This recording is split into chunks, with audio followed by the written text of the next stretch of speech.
Alright, what is up everybody? This is Alex once again with another episode of the EOT Newsflash. This is episode 82, You're Just Not That Special Anymore. And we'll get to that here in just a little bit on why that is. Trust me, it's a doozy. Tonight though, it's a solo show, obviously, schedules being what they are. Makes me give my full attention to you and nobody else, so good for me and good for you.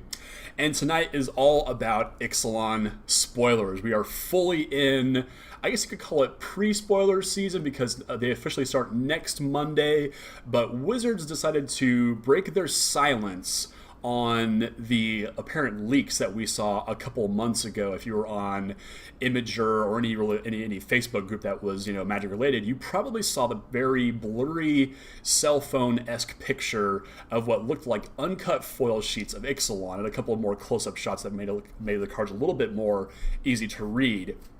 But Wizards has finally broken their silence on what actually happened here, and as it turns out, it was an actual theft. A temporary employee at one of the Cardamundi printing houses actually managed to walk out the front door, past security, past everybody else working that night, with a roll of uncut cards under their hand. How does that happen? I mean, these things are pretty obvious. What do you do with that roll of cards? Whatever. It doesn't matter how it happened. The fact is that it did happen. And so we can remember back to, when Battle for Zendikar started getting spoiled. We had the Judge debacle that broke. New Phyrexia got completely leaked months in advance of its release due to Lotus Noir, a French Magic magazine, actually getting the God Book weeks in advance to publish, potential decks. And so it's pretty common to have this kind of thing happen to Wizards as of late, which really sucks. I mean, I don't like leaks, but they give me something to talk about, but at least these leaks are now official, and we can openly talk about them, because what Wizards did, instead of hiding it, they decided to spoil every card that got leaked on those sheets, and that's what we're going to dig into today. So this all broke on Monday. So we actually have some cool new rules changes, all the mechanics for Ixalan, some returning and some brand new, and a bunch of cards to look at as well. So this is going to be super sweet. I'm already getting super hyped for Ixalan. It is dinosaurs and pirates and merfolk and vampires and just, it's crazy. And Jace shows up for some reason. We'll get to him in a minute though. But let's dig into our the first big spoiler, and of course, one thing that everybody needs to have in their deck is lands, and we've got a great cycle returning in Ixalan. This is the return, and it'll be right up there in the corner of your screen if you're on YouTube.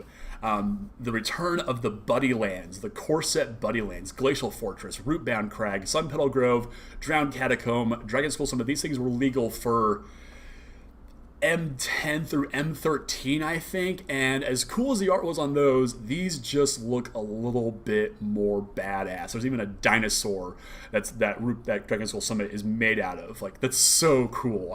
These lands are fantastic. They work really well with the lands we're going to have once Battle for Zendikar and Shadows of Innistrad rotate out. So these are always great to see. It's a great reprint. If you want to, confuse new players, by all means, use the old copies. That's what I would do.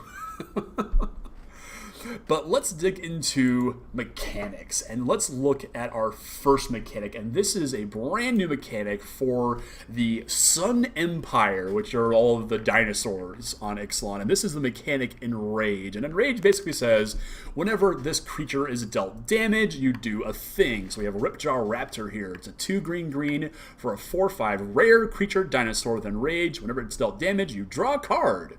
That's pretty sweet. So we've already gotten one pseudo punishment mechanic in Afflict, there we go. And now we're getting more punishment mechanics. So the question is, do you block the Riptide Raptor? Well, probably. It's a 4/5. It's huge. It's going to kill you. Or do we get maybe like a pinger in this set that's going to allow us to really drive some value off of this guy? Or maybe we're main decking like Sweltering Suns to Wrath of the Board and draw a card at the same time. Very, very cool stuff. So we have ones that deal damage, one that draw cards, and I'm sure we'll get a whole, plethora of different dinosaurs that have different effects like this. And I'm very excited to see just what we get from the Sun Empire, if you will. And these, of course, are also in all of the Naya colors, red, green, and white. So very, very cool if you like aggressive decks. Keep an eye out for Ripjaw Raptor and his his other dinosaur friends. Super, super cool. Next up, we have the Brazen Coalition and the Raiding Pirates, and I love pirates. And our first mechanic for the Pirates, the Brazen Coalition, I don't know how they came up with that name, is a returning mechanic, Raid. And this was first seen back in Khans of Tarkir, and it basically says, if you attack with a creature and then you play this guy, you do a thing. So in Deadeye Tormentor's case, whenever you have it enter the battlefield, and if you attack with a creature this turn, target opponent discards a card. Pretty sweet mechanic right there, and we've already seen some that loot, that create... We'll get to that in a minute. But yeah, Raid's a great mechanic. It's very, very flavorful, especially on pirates. I mean, this just seems like a match made in heaven for these kinds of creatures. Deadeye Tormentor, of course, 2 and a black for human pirate, common, 2/2. Solid little draft playable, and as long as we get some good fixing, that isn't at the rare level like the Buddy Lands are, I'm really hoping we get to see the full 3-color tribal decks that we can possibly see here, with the dinosaurs being Naya, the pirates being Grixis. I'm hoping we get to see the full run of these things. So if we get some common dual lands, that would be great, so we can play all of these sweet effects. The pirates also have one more trick up their sleeve, because what good would a pirate be without his treasure? And so we have Prosperous Pirates. This is a 4 and a blue, 3/4 human pirate at common, and whenever it enters the battlefield, create 2 colorless treasure artifact tokens with sacrifice this after tapping it, and add a mana of any color to your mana pool. So these are Lotus Petal effects, which is pretty sweet. Now, a 5 mana 3/4 that's going to ramp you to 7 on your next turn? Oh no, 8. That's insane. So maybe these massive dinosaurs we've already seen so far, not so unfeasible. But yeah, I am super excited about these treasure makers. And there's one in particular that I think is actually modern playable, and we'll probably talk about that one in a couple of weeks when we do the full spoiler review. But it's also in the running of my favorite card in this set so far. But yeah, pirates and treasure and raiding, it's literally perfect. Like, nothing could be better about these pirates at all. Just absolutely fantastic. So, and of course, we also have merfolk that live on Ixalan, and these are part of the River Heralds. Again, I don't know where these names are, but they bring along the mechanic Explore, which feels a lot like a Hearthstone thing, so maybe we're coming full circle on that. I don't know. But we have Tishana's Wayfinder here. 2 and a green gets you a merfolk scout at common. It's a 2/2, and when it enters the battlefield, you explore. And to explore, you roll the top card of your library and put that card into your hand if it's a land. Otherwise, put a +1/+1 counter on this creature and then put the card back on top, or put it into your graveyard. So it's kind of like this pseudo-cycling scry kind of thing going on here. I'm really curious to see the full range of all the explore abilities, and if this goes any deeper than just if it enters the battlefield, maybe when it attacks or something like that. I'm curious to see all of that. So hopefully we'll get to see some really cool explore mechanic cards and see just what the heck you do with a green merfolk. That's really weird. We also have the Legion of Dusk, which is a bunch of vampires, which obviously work with life manipulation mechanics, which is pretty cool if you ask me. And we also have another returning mechanic, and we've recently seen this one from Kaladesh. We've got vehicles coming back, because what good is a pirate who has a raid to go on and treasure to put in chests, so then you put it on a pirate ship. And this is the Twilight Legion battleship, or as it's said here, Acorazado de la Legion del Crepúsculo. I like that name better personally. But yeah, we've seen this before. They're artifacts that become creatures when you crew them. This one has vigilance. It's a pirate ship. It's really cool. It's just, this whole set is just one giant flavor bonanza, and I love it. And we've also got one other returning mechanic, and I cannot believe that it's so elegant here.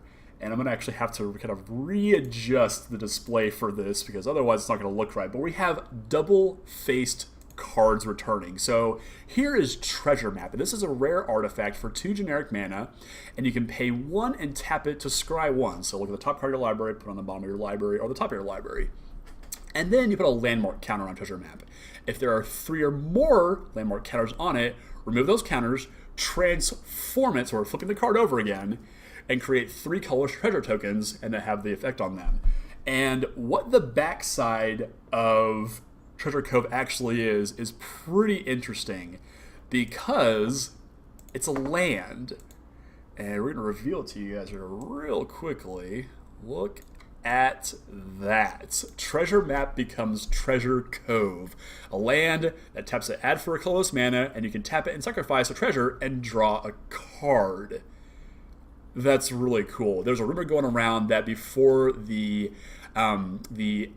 invocations, or the masterpieces, I should say, that are going to be at Ixalan, we're going to use this card frame. And I'm kind of glad they're not doing them because, to be honest, they were getting a little out of hand and kind of losing the special factor about them. But this is pretty cool. And if we see more of these, that's awesome. So that's double face cards. Now, at the top of the show, I made mention that you're not special anymore, and I apologize because you are special. But in the world of Magic, no one is truly special anymore because Jace is back in all his glory. We thought we were done with him, but no, the Gatewatch lives on, for better or for worse. And this is Jace Cunning Castaway. 1 blue gets you a super beefcake Jace. This art is ridiculous. And it's not a Planeswalker Jace anymore. This is a legendary Planeswalker Jace. Mythic Rare, 3 loyalty. +1, whenever one or more creatures you control deals damage to a player, then this turn, draw a card, and then discard a card. Sweet little loot effect in blue, makes for a nice aggressive slant on the typical blue aggressive decks.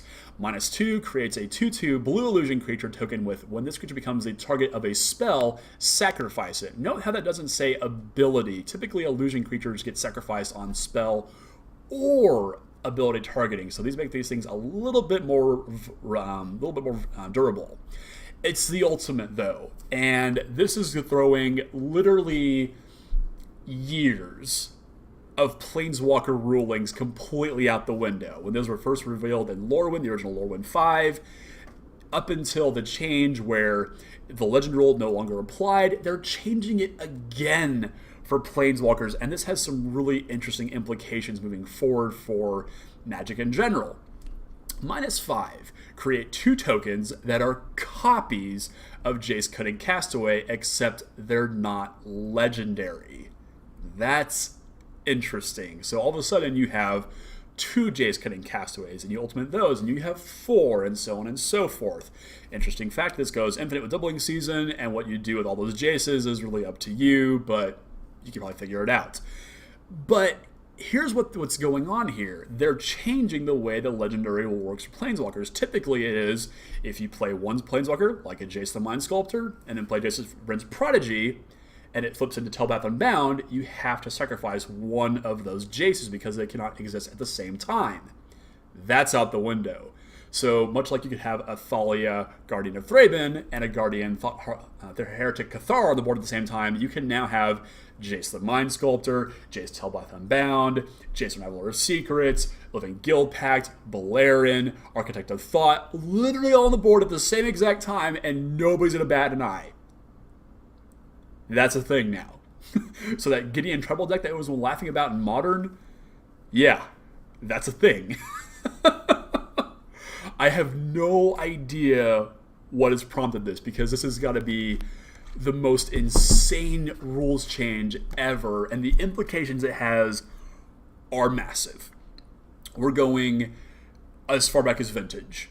All of a sudden, these blue tempo decks can play Mind Sculptor and Vryn's Prodigy at the same time. Insane value. In Modern, we have Liliana of the Veil and Liliana the Last Hope in play at the same time, wreaking havoc. My theory, though, is since we're going back to Dominaria next year, is that we're going to have timeline splits again. And we're going to have versions of Planeswalkers fighting against their past and future selves, which would require us to have a change to the Planeswalker rule. And that's really, really cool. Now, I don't think we're going to see anything really play with this until we get to that point. So, like the Vraska Planeswalker we're going to see in Ixalan and the mysterious red-white Planeswalker probably won't play with this ruling just yet, but give it time, and we're going to see some really dumb stuff happen with Planeswalkers, and that's awesome. So, that's coming towards you guys. And that actually does it. This was quick. a quick little rundown. Getting ready for Ixalan spoilers to finally kick off next week.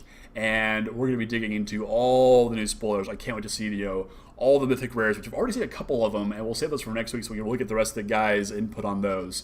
I know that Steven's currently on his way to Bilbao for the GP, so he'll be back for that. Hopefully get the rest of the team on the show, and we can all dig into these spoilers, because this is going to be one insane set, and I cannot wait to see what comes with the rest of Ixalan.